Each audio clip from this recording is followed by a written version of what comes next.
Mort et dévastation en Haïti, la nation des Caraïbes est en difficulté au lendemain du tremblement de terre.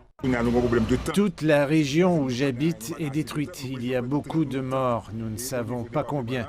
Nous avons amené cet enfant ici pour voir si nous pouvons lui sauver la vie. Les équipes de secours craignent les répliques et l'approche d'une tempête ne fera que compliquer les efforts de sauvetage. La dépression tropicale Grace pourrait apporter de fortes pluies, augmentant la possibilité d'inondations et de coulées de boue.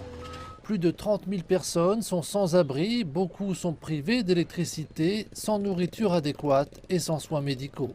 Elle exerce d'abord une pression supplémentaire sur la gestion de sinistres dans une situation très complexe.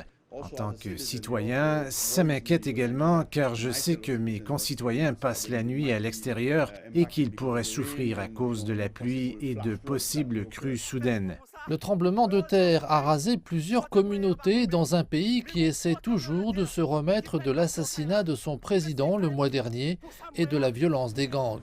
Le nouveau Premier ministre s'est déplacé dans une ville, il décrit ce qu'il a vu. Quand je suis arrivé dans le sud du pays, nous avons été témoins de la destruction. De nombreuses maisons sont détruites. Les équipes de secours s'affairaient à retrouver des victimes et des survivants dans les décombres. Une chose que j'ai remarquée, c'est la dignité des gens malgré la situation. Ils sont touchés mais résilients. Ils se battent pour survivre. La survie est une façon de vivre adoptée par les Haïtiens depuis plusieurs années. En 2010, un séisme a dévasté la majeure partie du pays. En 2016, c'est l'ouragan Matthew qui a détruit les cultures agricoles. Ce dernier séisme frappe une région fortement dépendante de l'agriculture et de la pêche. La communauté internationale commence à réagir.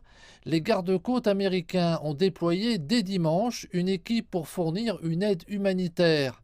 Le Chili a également dépêché de la nourriture et de l'eau potable en Haïti.